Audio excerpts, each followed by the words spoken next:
ویسے کرسچین ہونے کے باوجود ریٹا زیادہ آزاد خیال لڑکی نہیں تھی۔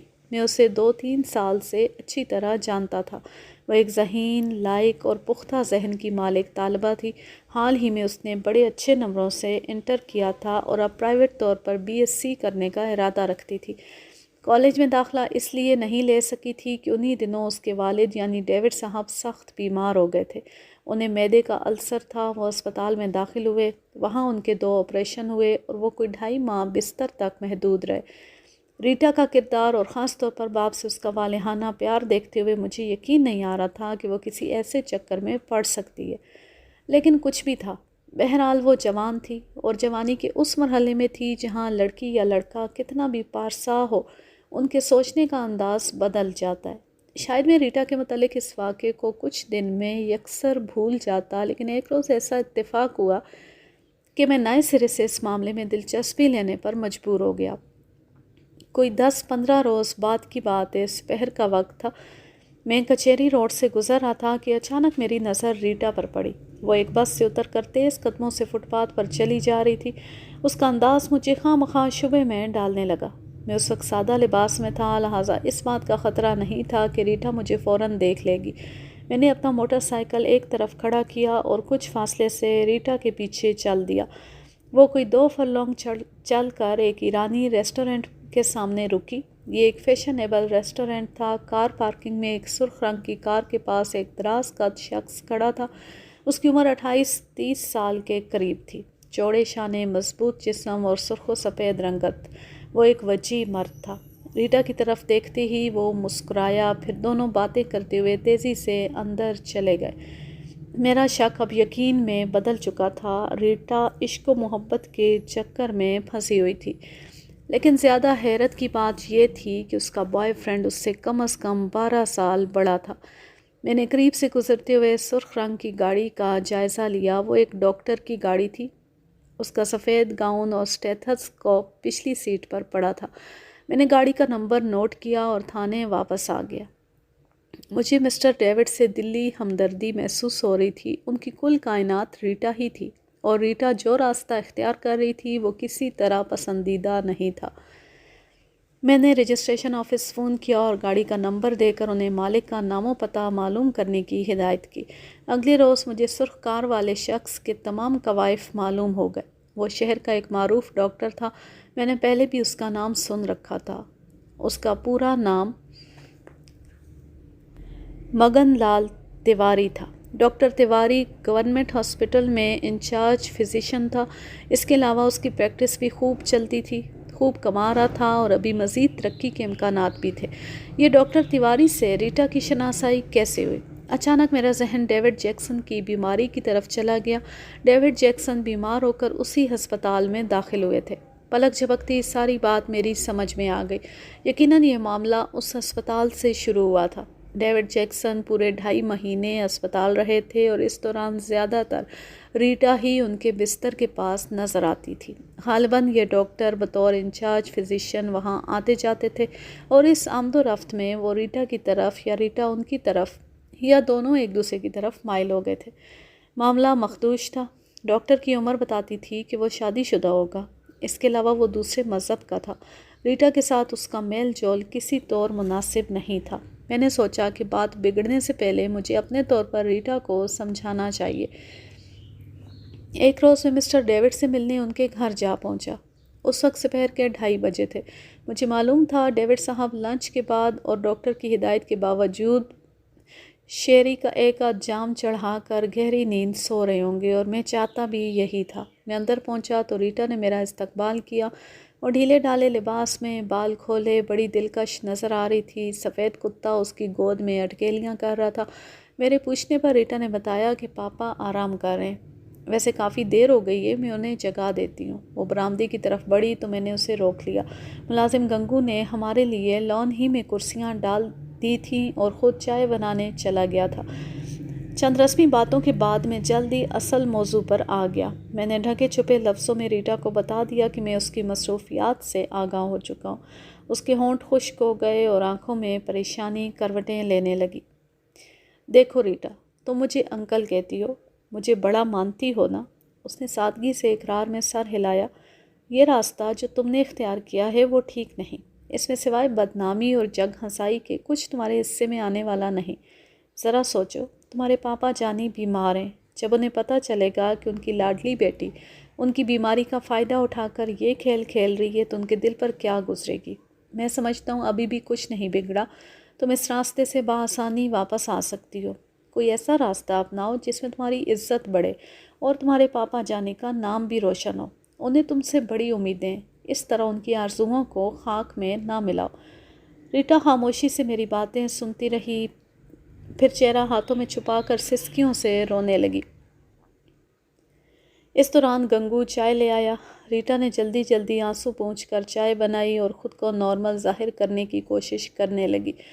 گنگو چلا گیا تو میں نے ریٹا سے پوچھا، کیا میں امید رکھوں کہ تم میری باتوں پر غور کرو گی؟ ریٹا بے دردی سے اپنا نچلا ہونٹ دانتوں سے کاٹ رہی تھی، شاید اسے سمجھ نہیں آ رہی تھی کہ میرے سوال کا کیا جواب دے۔ زبردست الجھن کا شکار نظر آ رہی تھی۔ دفتن برآمدے میں کال بیل کی آواز گونجی۔ گنگو بھاگ کر گیا اور ایک سانولے سے درمیانہ قد کے نوجوان کو لے کر اندر آ گیا۔ نوجوان نے چیک دار بوشرٹ اور سفید پتلون پہن رکھی تھی، آنکھوں پر سیاہ چشمہ تھا۔ وہ بنگال کا رہنے والا لگتا تھا۔ اسے دیکھتی ہی ریٹا پوری طرح چونک گئی، جلدی سے کھڑی ہو کر بولی، آئیے بابو جی، کیسے آنا ہوا؟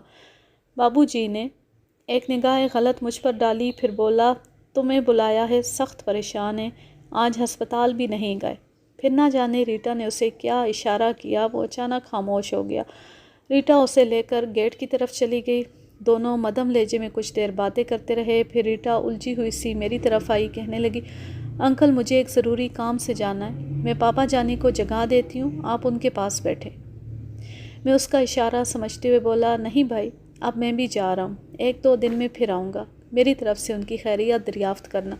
تھینک یو انکل، ریٹا نے افراتفری میں کہا۔ وہ میرے ساتھ گیٹ تک آئی۔ جو ہی میں نے اپنے کوارٹر کا رخ کیا، وہ بنگالی بابو کے ساتھ ایک سفید کار میں بیٹھ کر روانہ ہو گئی۔ ریٹا نے مجھے کچھ نہیں بتایا تھا، لیکن نووار شخص کی گفتگو سے میں سمجھ گیا تھا کہ وہ ریٹا کے لیے ڈاکٹر تیواری کا پیغام لے کر آیا تھا اور اب ریٹا اسی کی طرف گئی ہے۔ پیغام لانے والے اس شخص کو میں پہلے بھی کہیں دیکھ چکا تھا، شاید ہسپتال میں مسٹر ڈیوڈ کے بستر کے پاس۔ یہ شخص پہلی نظر میں مجھے اچھا نہیں لگا تھا۔ اس کی آنکھوں میں عجیب طرح کی مکاری تھی اور زبان کینچی کی طرح چلتی تھی۔ 4-5ویں روز مجھے تھانے کے پتے پر ایک رجسٹرڈ خط ملا۔ عموماً گمنام مخبر ایسے خط بھیجتے ہیں۔ میں نے لفافہ چاک کیا تو یہ ریٹا کا خط نکلا۔ 3-4 صفحات پر مشتمل اس خط میں کہیں بھی ریٹا کا نام نہیں تھا، تاہم صاف ظاہر تھا کہ یہ ریٹا ہی کی تحریر ہے۔ اس نے لکھا تھا، انکل مجھے افسوس ہے، پرسوں میں آپ کے سوالوں کا صحیح جواب نہ دے سکی۔ میں اپنے رویے پر شرمندہ ہوں اور ان باتوں پر بھی شرمندہ ہوں جو اب آپ سے کرنے جا رہی ہوں۔ پتہ نہیں مجھے ایسی باتیں آپ کو لکھنی چاہیے یا نہیں، لیکن کیا کروں؟ کوئی ایسا ہمدرد بھی تو نظر نہیں آتا جس سے دل کا حال بیان کر سکوں اور جو مجھے صحیح مشورہ دے سکے۔ ایک دوست انکل کی حیثیت سے میں سب کچھ آپ کو بتا دینا چاہتی ہوں۔ انکل، میں نے ڈاکٹر تیواری کو سب سے پہلے پاپا جانی کے سرہانے ان سے باتیں کرتے دیکھا تھا۔ میں ان کی شخصیت سے بے حد متاثر بلکہ مرعوب ہو گئی۔ آنے والے دنوں میں پسندیدگی کا یہ احساس بڑھتا گیا، لیکن یہ احساس صرف پسندیدگی تک ہی محدود تھا۔ پھر پاپا جانی کا پہلا آپریشن ہوا۔ بھاگ دوڑ کے ان دنوں میں ڈاکٹر تیواری نے ہر طرح سے ہماری مدد کی اور اپنے خلوص سے ہم لوگوں کے دل جیت لیے۔ بعد میں پاپا جانی کا دوسرا آپریشن کرنا پڑا۔ ان دنوں ہماری پریشانی عروج پر پہنچ چکی تھی، کچھ سمجھ نہیں آتی تھی کیا کریں۔ کچھ عزیزوں کا خیال تھا کہ یہاں علاج ٹھیک نہیں ہو رہا، پاپا جانی کو دوسرے ہسپتال شفٹ کیا جائے۔ کچھ کا خیال تھا کہ بیرون ملک لے جایا جائے۔ کچھ کہتے تھے کہ آپریشن کی ضرورت ہی نہیں، گھر میں 4 دن کھا پی کر بالکل ٹھیک ہو جائیں گے۔ پریشانی اور کشمکش کے اس دور میں ڈاکٹر تیواری نے قدم قدم پر میرا ساتھ دیا، اپنے گھر کے ذاتی فرد کی طرح پاپا کی دیکھ بھال کی۔ ہم دونوں بتدریج ایک دوسرے کے قریب آ گئے۔ یہاں میں اپنی غلطی کا اعتراف کرتی ہوں، مجھے پتہ بھی نہ چلا کہ کب میرے دل میں تیواری صاحب کے لیے جگہ پیدا ہو گئی ہے۔ جان پہچان تو ہو ہی چکی تھی، اب دوستی کا آغاز ہوا اور یہ دوستی تھوڑے ہی دنوں میں محبت میں بدل گئی۔ پاپا جانی ہسپتال سے فارغ ہو گئے، لیکن ڈاکٹر تیواری سے ان کا دل کچھ ایسا لگا کہ انہوں نے ڈاکٹر تیواری کو اپنا مستقل فیملی ڈاکٹر بنا لیا۔ ڈاکٹر تیواری وقتاً فوقتاً ہمارے گھر آنے لگے۔ ہم دونوں جانتے تھے کہ ہم ایک دوسرے سے محبت کرتے ہیں، لیکن اظہار تک نوبت نہیں آئی تھی اور شاید کبھی نہ آتی، کیونکہ تیواری اس قدر شریف النفس ہیں کہ شاید آپ گمان بھی نہیں کر سکتے۔ ان کی شائستگی ان کے جذبے پر ہر وقت حاوی رہتی ہے۔ ایک روز بابو بھائی کی زبانی مجھے پتہ چلا کہ ڈاکٹر صاحب کی ٹرانسفر ہو رہی ہے۔ شاید آپ بابو بھائی کے بارے میں نہیں جانتے۔ بابو بھائی ڈاکٹر تیواری کے عزیز ترین دوست ہیں اور اسی ہسپتال میں اکاؤنٹس کے شعبے میں۔ میرے پوچھنے پر انہوں نے بتایا کہ ڈاکٹر تیواری اپنی ڈیوٹی سے بہت لاپرواہی برت رہے ہیں اور ہفتوں تک ہسپتال کا رخ نہیں کرتے۔ ان کی پریکٹس بھی دن بدن کم ہوتی جا رہی ہے۔ سگریٹ نوشی کے علاوہ شراب نوشی بھی شروع کر دی ہے اور ان تمام مشکلات کی وجہ میں ہوں۔ میں بابو بھائی کی اس بات پر حیران رہ گئی۔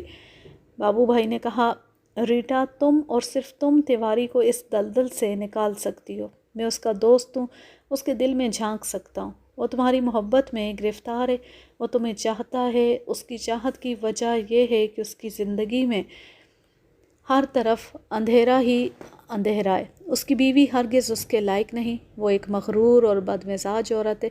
وہ تیواری کو گھریلو سکون دے سکتی ہے اور نہ ہی ذہنی خوشی۔ وہ بیوی بچوں میں رہ کر بھی تنہا ہے، ازدواجی زندگی کی سچی خوشی سے کوسوں دور ہے۔ اگر تم اسے سہارا دو تو اس کی ڈاواڈول زندگی بچ سکتی ہے، ورنہ آج کا معروف ڈاکٹر کل کا بیکار انسان بن جائے گا اور شاید آئندہ سالوں میں کسی کو اس کا نام بھی یاد نہ رہے۔ بابو بھائی کے کہنے پر میں خود ڈاکٹر تیواری کو دیکھنے گئی۔ جو کچھ سنا تھا وہ درست تھا۔ ان کی حالت دیکھ کر میرے آنسو نکل آئے۔ میں نے اسی وقت اپنے دل سے عہد کیا کہ آج کے بعد کم از کم میری طرف سے ڈاکٹر تیواری کو کوئی دکھ نہ پہنچے گا۔ میں دیر تک ان کے پاس بیٹھی باتیں کرتی رہی اور جب وہاں سے اٹھی تو میں سمجھتی ہوں ان کی زندگی کا رخ بدل چکا تھا، بلکہ ہم دونوں کی زندگی کا رخ بدل چکا تھا۔ انکل، میں اعتراف کرتی ہوں کہ وقتاً فوقتاً ڈاکٹر تیواری سے ملتی رہتی ہوں۔ کبھی کبھار وہ پاپا جانی کو دیکھنے آ جاتے ہیں۔ میں جانتی ہوں کہ میرے لیے یہ سب کچھ نقصان دہ ہے، لیکن گاڈ جانتا ہے میرے بس میں اب کچھ نہیں رہا۔ انکل، جب میں یہ الفاظ لکھ رہی ہوں تو میری آنکھوں سے آنسو بہہ رہے ہیں۔ میں ڈاکٹر تیواری سے محبت کرتی ہوں، اتنی زیادہ کہ اب میرا دل کوئی رکاوٹ قبول نہیں کرتا، نہ کوئی نقصان مجھے ڈراتا ہے اور نہ کوئی نصیحت مجھ پر اثر کرتی ہے۔ انکل، میں آپ سے معافی مانگتی ہوں، جن کا دل کسی نہ کسی طرح میں توڑ رہی ہوں اور جن کی توقعات پر میں پوری نہیں اتر رہی۔ امید ہے میری مجبوری سمجھ کر آپ مجھے معاف کر دیں گے۔ ریٹا کے اس خط نے صورتحال بہت حد تک واضح کر دی۔ ڈاکٹر تیواری واقعی ایک پرکشش اور وجیح آدمی تھا۔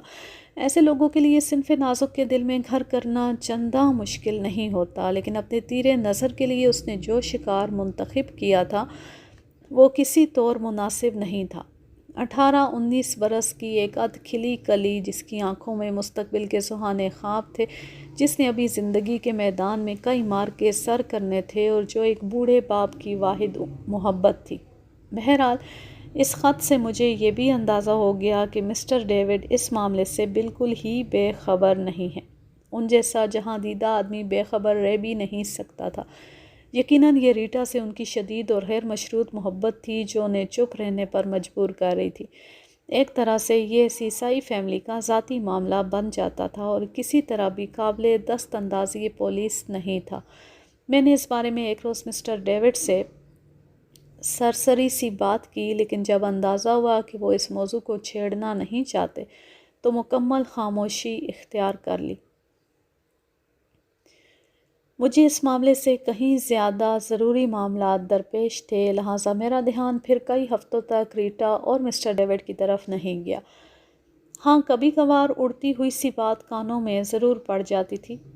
اسکینڈل خوبصورت لڑکی کا ہو تو افواہوں کو عقاب کے پر لگ جاتے ہیں۔ ایسی ہی تیز رفتار افواہیں چاروں طرف گردش کرتی پھرتی تھیں، بیہودہ افسانے گھڑے اور سنائے جاتے تھے۔ ایک روز میرے ایک حوالدار نے بتایا کہ اس نے خود اپنی آنکھوں سے ڈاکٹر تیواری کی سرخ کار ریلوے لائن کے پار درختوں میں کھڑی دیکھی ہے۔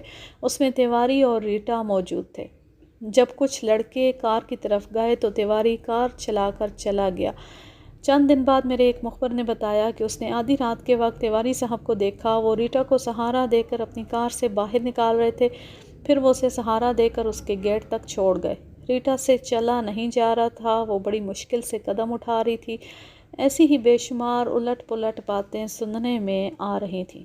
وہ برسات کے دن تھے۔ ایک روز میں دوستی کے رشتے سے مجبور ہو کر مسٹر ڈیوڈ کے گھر پہنچا۔ انہوں نے حسب معمول بستر پر لیٹے لیٹے نہایت خندہ پیشانی سے میرا استقبال کیا۔ میری نگاہیں شرمندگی سے جھکی ہوئی تھیں، لیکن ان کے چہرے پر خجالت کے کوئی آثار نظر نہیں آتے تھے، نہ ہی ان کے لہجے سے کسی پشیمانی کا پتہ چلتا تھا۔ کوئی اور انہیں اس حالت میں دیکھتا تو سمجھتا کہ وہ بالکل نارمل ہیں اور اپنے افسوسناک حالات پر انہیں کسی قسم کا دکھ نہیں، لیکن میں اچھی طرح جانتا تھا، مجھے معلوم تھا وہ بہت گہرے انسان ہیں۔ ان کا دل سمندر کی طرح ہے۔ انہوں نے حسب معمول ریٹا کو آواز دی، ریٹو دیکھو یہ کون آیا ہے۔ ان کی آواز سن کر ریٹا ایک نیپکن سے ہاتھ صاف کرتی دروازے پر نمودار ہوئی۔ مجھے دیکھ کر ایک لمحے کو ٹھٹکی، پھر ہیلو انکل کہہ کر مسکراتی ہوئی ہمارے پاس بیٹھ گئی۔ وہ شاید باورچی خانے میں مصروف تھی۔ ماتھے پر پسینہ تھا، ہاتھوں پر سفیدہ لگا ہوا تھا۔ ڈیوڈ صاحب چاہتے تو ایک چھوڑ 10 نوکر رکھ سکتے تھے، لیکن گنگو کے سوا ان کے گھر میں کبھی کوئی ملازم نہیں آیا۔ اس کی وجہ ریٹا ہی تھی۔ وہ گھر کا سارا کام اپنے ہاتھوں سے کرتی تھی، خاص طور پر اپنے پاپا جانی کے کسی کام کو تو وہ دوسرے کا ہاتھ بھی نہیں لگنے دیتی تھی۔ کھانے پینے سے لے کر ان کے اوڑھنے بچھونے اور پہننے اتارنے تک وہ ہر کام خود انجام دیتی تھی۔ شدید بیماری کی حالت میں نے اس سے ڈیوڈ صاحب کو بول براس کراتے تک دیکھا تھا۔ کوئی بیٹی اپنے باپ کے اتنا قریب کب ہوگی؟ اس وقت بھی وہ گھر کے کام کاج سے ہلکان ہو رہی تھی۔ ڈیوڈ صاحب نے مسکراتے ہوئے کہا، ریٹو ان کو کولڈ ڈرنک پلاؤ، گرم شربت سے تو یہ کوسوں دور بھاگتے ہیں، ورنہ ایک آدھ جام ہو جاتا۔ ریٹا مسکراتی ہوئی اٹھی اور باہر چلی گئی۔ میں دیر تک ڈیوڈ صاحب کی خاموش گہری آنکھوں میں دیکھتا رہا۔ آخر میں نے کہا، ڈیوڈ صاحب میرے لیے کوئی خدمت ہو تو بتائیں۔ ڈیوڈ صاحب میرے مینی خیز لہجے کا مقصد سمجھ رہے تھے، کہنے لگے، no thank you, it is all right. David صاحب یہ پولیس کیس نہیں ہے، لیکن ہو بھی سکتا ہے۔ ڈاکٹر کو کوئی حق نہیں پہنچتا کہ وہ اپنے سے 12 سال چھوٹی ایک لڑکی کو ورغلائے اور اس کے لیے، اس کے والدین کے لیے بدنامی کا باعث بنے، خاص طور پر ایسی صورت میں کہ وہ خود شادی شدہ اور 2 بچوں کا باپ ہے۔ ڈیوڈ صاحب نے ایک گہری سانس لے کر کہا، نواز ڈیئر، تمہاری ہمدردی کا بہت شکریہ۔ میں تو صرف ایک بات جانتا ہوں، جو میری ریٹو سے دغا کرے گا وہ کبھی سزا سے نہیں بچے گا۔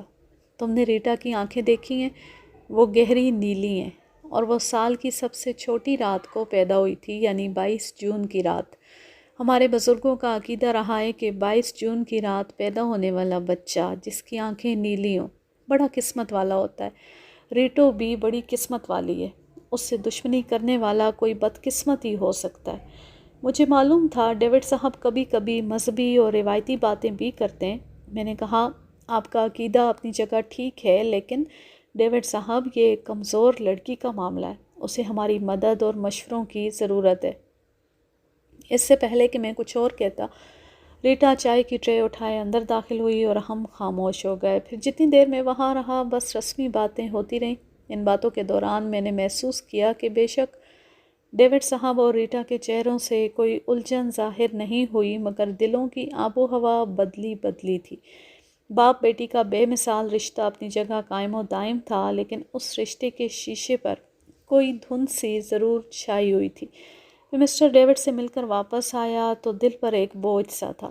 نگاہوں میں مسٹر ڈیوڈ کا باہمت اور بردبار چہرہ گھوم رہا تھا۔ کیسا عجیب باپ تھا وہ! بیٹی کی دی ہوئی ندامت کو بھی اس کا تحفہ سمجھ کر ماتھے پر سجا رہا تھا، اس کے دیے ہوئے دکھوں کو اس کی محبت کا ایک حصہ سمجھ رہا تھا۔ پھر مسٹر ڈیوڈ سے اس ملاقات کو 5-6 ہفتے گزر گئے۔ ایک روز شام کے وقت میں تھانے پہنچا۔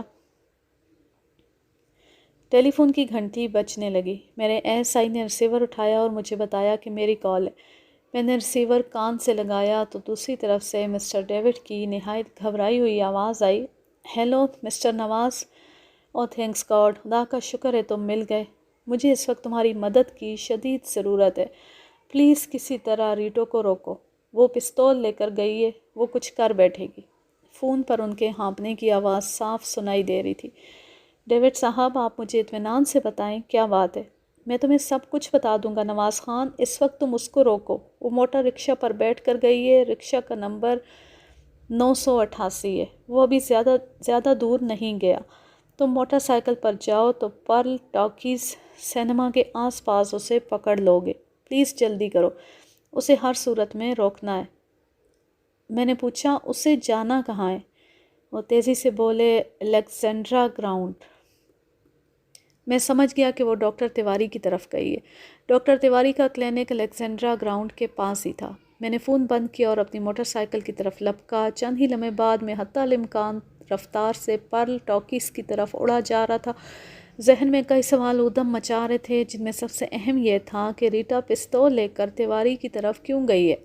بہرحال اس وقت سب سے اہم مسئلہ ریٹا کو پانے کا تھا۔ موٹر سائیکل سڑک پر اڑی جا رہی تھی اور میری نگاہیں مطلوبہ نمبر کا رکشہ ڈھونڈ رہی تھیں۔ پرل ٹاکیز سے کوئی 1 فرلانگ آگے میں نے ریٹا کو جا لیا۔ موٹر سائیکل رکشے سے آگے لے جا کر میں نے اسے روکنے کا اشارہ کیا۔ رکشہ رک گیا۔ مجھے دیکھ کر ریٹا کا رنگ اڑ گیا۔ وہ اس وقت پتلون قمیض میں ملبوس تھی، بال کس کر پیچھے باندھے ہوئے تھے، وہ رنج و الم کی تصویر نظر آتی تھی۔ میں نے تہکمانہ لہجے میں کہا، ریٹا نیچے اترو، میں تمہیں واپس لینے آیا ہوں۔ وہ زخمی شیرنی کی طرح ہررائی، انکل آپ لوگ میرے راستے سے ہٹ جائیں، میں کسی کے روکنے سے نہیں رکوں گی۔ اس کا سنگین لہجہ بتا رہا تھا کہ اس کے ساتھ کوئی المناک حادثہ ہو چکا ہے اور اب وہ زندگی سے اس قدر بیزار ہے کہ کوئی خطرہ اس کے لیے خطرہ نہیں رہا۔ اس کی سرخ آنکھوں میں آنسو شعلے کی طرح چمک رہے تھے اور وہ کسی پرجلال دیوی کی طرح خوبصورت مورتی نظر آتی تھی، لیکن کچھ بھی تھا، وہ ایک لڑکی تھی اور میں تھانے دار۔ وہ مجھ سے جیت نہیں سکتی تھی۔ میں نے پلک جھپکتے میں اندازہ لگا لیا کہ یہ گھی سیدھی انگلیوں سے نہیں نکلے گا۔ اگر میں اس سے زیادہ تکرار کرتا تو لوگ اکٹھے ہو سکتے تھے، اگر ہم دونوں میں کھینچا تانی ہوتی تو بھرے بازار میں تماشا بن جاتا۔ جتنا زیادہ ہنگامہ ہوتا مسٹر ڈیوڈ کی اتنی بدنامی ہوتی۔ پھر اس کے پاس بھرا ہوا ریوالور بھی تھا۔ تیش کے عالم میں وہ کچھ بھی کر سکتی تھی۔ میں نے 2 سیکنڈ کے اندر اندر یہ ساری باتیں سوچیں اور لپک کر رکشے میں سوار ہو گیا۔ دوسرے ہی لمحے میں اسے کسی چڑیا کی طرح اپنے بازوؤں میں دبوچ چکا تھا۔ وہ مچلی اور زور سے چلائی، انکل چھوڑ دے مجھے، میں کہتی ہوں۔ اس کے آخری الفاظ حلق میں گھٹ کر رہ گئے کیونکہ میں نے ایک ہاتھ سے اس کا منہ بند کر دیا تھا۔ رکشے والا میری آنکھ کے اشارے پر جست لگا کر اگلی سیٹ پر بیٹھا اور پہلے گیئر میں ہی رفتار کوئی 20 میل فی گھنٹہ تک لے گیا۔ مختلف راستوں پر تیز رفتاری سے سفر کرتے ہوئے ہم مسٹر ڈیوڈ کی کوٹھی کے سامنے رکے۔ مسٹر ڈیوڈ اس وقت اپنے بیمار جسم کو گھسیٹتے ہوئے ایک تانگے پر سوار ہو رہے تھے۔ ظاہر تھا وہ ریٹا کے پیچھے جا رہے تھے۔ رکشے میں میرے ساتھ ریٹا کو دیکھ کر وہ تیزی سے نیچے اتر آئے۔ گنگو نے لپک کر گیٹ کھول دیا۔ میں رکشہ اندر پورچ تک لیتا چلا گیا۔ ریٹا ابھی تک بری طرح مچل رہی تھی اور خود کو چھڑانے کی کوشش میں تھی۔ مجھے سمجھ نہیں آ رہی تھی کہ اس جیسی سمجھدار اور پڑھی لکھی لڑکی کو 8-10 مہینوں میں یہ کیا ہو گیا۔ 1 سال پہلے کی ریٹا اور آج کی ریٹا میں زمین آسمان کا فرق نظر آ رہا تھا۔ میں اسے قریباً کندھے سے پکڑ کر اندر لایا۔ جو ہی اندر پہنچ کر میں نے اس کے ہونٹوں سے ہاتھ ہٹایا، وہ دہاڑنے لگی۔ مجھے چھوڑ دیں انکل۔ پاپا جانی آپ بھی چھوڑ دیں مجھے، میں اسے شوٹ کر دوں گی، میں اس کو زندہ نہیں چھوڑوں گی۔ صاف نظر آ رہا تھا کہ اس کا اشارہ ڈاکٹر مگن لال تیواری کی طرف ہے۔ وہ اس کے خون کی پیاسی ہو رہی تھی۔ آج اس کی معصوم آنکھوں میں حسین خوابوں کی جگہ شعلے رقص کر رہے تھے۔ مسٹر ڈیوڈ رو رہے تھے اور اسے سنبھالنے کی کوشش کر رہے تھے۔ یوں لگتا تھا جیسے وہ اسے ایک ننھی سی گڑیا کی طرح اپنی گود میں لینا چاہتے ہوں اور اپنے بازوؤں کے گھیرے میں جکڑنا چاہتے ہیں کہ کوئی زندگی بھر اسے ان سے جدا نہ کر سکے، مگر وہ گڑیا نہیں تھی، ایک بپھری ہوئی لڑکی تھی اور ان کے بوڑھے بازو کمزور تھے۔ میں نے غصے میں بھنا کر ریٹا کو تھپڑ مارا اور وہ چیختی ہوئی اس پیانو پر جا گری جو کمرے کے وسط میں رکھا تھا۔ ایک پایا اس کے سر میں لگا اور تھوڑا سا خون بہہ نکلا۔ وہ جیسے نڈھال سی ہو گئی۔ میں اسے کندھے پر اٹھا کر اس کے کمرے میں لے آیا۔ مسیری پر لٹایا تو وہ تکیے میں سر چھپا کر پھوٹ پھوٹ کر رونے لگی۔ مسٹر ڈیوڈ بے قراری سے مسیری کے چاروں طرف پھر رہے تھے۔ شاید انہیں سمجھ نہیں آ رہی تھی کہ بیٹی کا دکھ بانٹنے کے لیے کیا کریں، کہاں جائیں۔ میں نے ڈیوڈ صاحب کے کندھے پر ہاتھ رکھا اور انہیں لے کر کمرے سے باہر آ گیا۔ یہ لیجیے ریٹا کا پستول، اور بہتر ہے کہ فی الحال اسے اس کے حال پر رہنے دیا جائے۔ غصہ اتر گیا تو وہ ہماری بات سنے گی اور اپنی سنائے گی بھی۔ ابھی کچھ کہنا سننا فضول ہے، لیکن ایک بات یاد رکھیے، اس کے کمرے کو باہر سے کنڈی ضرور لگا دیجیے، یہ نہ ہو پھر کوئی مصیبت پڑ جائے۔ اور میں تھانے ہی میں ہوں، کوئی مسئلہ ہو تو فوراً مجھے کال کر دیجیے، باقی صبح تفصیل سے بات کریں گے۔ ڈیوڈ صاحب نے ایک صوفے پر ڈھیر ہوتے ہوئے کہا، نہیں نواز خان، تھانے مت جاؤ، میرا دل گھبرا رہا ہے، یہیں میرے پاس بیٹھو، مجھے اکیلا مت چھوڑو۔ ڈیوڈ صاحب کی حالت واقعی قابل رحم تھی۔ میں نے اسی کمرے سے تھانے میں اپنے ASI کو ٹیلی فون کر دیا کہ میں مسٹر ڈیوڈ کی کوٹھی میں ہوں، اگر کوئی ضروری کام ہو تو مجھے رنگ کر لینا۔ ریٹا کے کمرے میں اب خاموشی تھی۔ میں نے دبے پاؤں جا کر شیشے سے جھانکا، وہ نڈھال سی پڑی تھی، آنکھیں بند تھیں۔ میں نے آہستگی سے کمرے کے دروازے کو باہر سے مقفل کر دیا۔ تب میں ڈیوڈ صاحب کے پاس آ بیٹھا۔ گنگو گرم چائے ہمارے سامنے رکھ گیا۔ میرے کچھ پوچھنے سے پہلے ہی ڈیوڈ صاحب نے سگریٹ کا کش لگاتے ہوئے کہا، نواز خان، وہی ہوا جس کا خطرہ تھا۔ ڈاکٹر تیواری غلط آدمی نکلا۔ غلط سے آپ کا کیا مطلب ہے؟ وہ شیطان ریٹو کے معصوم دل سے کھیلتا رہا اور جب جی بھر گیا تو دوسری عورتوں کے پیچھے بھاگنے لگا۔ وہ کلی کلی منڈلانے والا بھنورائے میری ریٹو اس بدذات کی فطرت کو نہ سمجھ سکی۔ یہ آپ کیا کہہ رہے ہیں؟ ٹھیک کہہ رہا ہوں۔ ڈاکٹر تیواری اب ریٹو کو اگنور کر رہا ہے، وہ اس کے نازک دل پر اپنی بے رخی کے چرکے لگا رہا ہے۔ میں حالات کا یہ رخ کئی دن پہلے دیکھ چکا تھا۔ اپنے طور پر میں ریٹو کو سمجھانے کی کوشش کرتا رہا ہوں، لیکن وہ پگلی اپنے دل کے ہاتھوں مجبور تھی، جھوٹی آس اور امید کی ڈوروں سے بندھی ہوئی تھی۔ کل اس کے صبر کا پیمانہ لبریز ہو گیا۔ اس نے کالج سے آتے ہوئے ڈاکٹر تیواری کو ایک لڑکی کے ساتھ کار میں جاتے ہوئے دیکھا۔ وہ آنکھ بھگولا گھر پہنچی۔ اس نے بنگالی کو ٹیلی فون کیا، وہی بنگالی جسے سب بابو بابو کہتے ہیں۔ جس وقت وہ غصے میں بھری ہوئی بابو کو ٹیلی فون کر رہی تھی، میں ساتھ والے کمرے میں موجود تھا۔ ریٹو کا خیال تھا کہ میں سو رہا ہوں، لیکن میری ریٹو انگاروں پر لوٹ رہی تھی تو میں کیسے سو سکتا تھا؟ میں جاگ رہا تھا۔ میں نے ریٹو اور بابو کی باتیں سن لیں۔ ریٹو اس سے پوچھ رہی تھی کہ آج دوپہر ڈاکٹر کے ساتھ کار میں جانے والی لڑکی کون تھی۔ جواب میں بابو اسے ٹالنے کی کوشش کر رہا تھا، پھر دونوں غصے میں بولنے لگے۔ ریٹو بولی، میں جانتی ہوں وہ کیا کرتا پھر رہا ہے، میں نے بہت باتیں سنی ہیں اور سن رہی ہوں، تم لوگ جو کچھ کر رہے ہو اچھا نہیں کر رہے ہو۔ ریٹو کی تلخ باتوں کے جواب میں بابو نے شاید اسے کسی برے نام سے پکارا تھا۔ وہ چلا کر بولی، آوارہ میں نہیں تم ہو، دغا بازی بھی تم لوگوں کے حصے میں آئی ہے، تم نے قدم قدم پر مجھے دھوکہ دیا۔ دوسری طرف بابو نے رابطہ کاٹ دیا تھا۔ ریٹو کچھ دیر خود ہی چیخ چلا کر چپ ہو گئی۔ آج صبح سے وہ اپنے کمرے میں بند تھی، نہ کچھ کھایا پیا، نہ کسی سے بات کی۔ مجھے اندازہ ہو رہا تھا کہ یہ خاموشی کسی طوفان کا پیش خیمہ ہے۔ آخر وہی ہوا جس کا ڈر تھا۔ وہ پستول لے کر غصے میں بپھری ہوئی نکلی اور ڈاکٹر تیواری کی طرف روانہ ہو گئی۔ وہ میری بیٹی ہے، میں اس کے چہرے سے بھانپ لیتا ہوں کہ اس کے ارادے کیا ہیں۔ میں نے اسے روکنے کی بہت کوشش کی لیکن کامیاب نہ ہوا۔ آخر میں نے تمہیں ٹیلی فون کر دیا۔ مجھے ڈاکٹر تیواری پر رہ رہ کر غصہ آ رہا تھا اور اس سے بھی زیادہ غصہ اس بنگالی بابو پر آ رہا تھا۔ واقعات سے صاف ظاہر ہوتا تھا کہ بابو نامی یہ شخص ڈاکٹر کے دست راست کا کردار ادا کر رہا ہے۔ ایک طرح سے ریٹا کو پھنسانے کا کام بھی اسی نے کیا تھا۔ اس نے اپنی باتوں سے ریٹا کے دل میں ڈاکٹر کے لیے ہمدردی پیدا کی اور بعد ازاں ان کے معاملے کو آگے بڑھانے میں ہر طرح کی مدد کی۔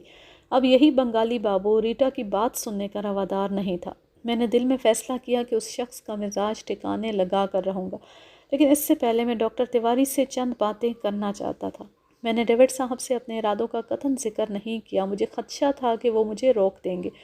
میں ان کے پاس بیٹھا ادھر ادھر کی گفتگو کرتا رہا اور جب ریٹا اپنے کمرے میں گہری نیند سو گئی تو میں ڈیوڈ صاحب کی ڈھارس بندھا کر تھانے واپس آ گیا۔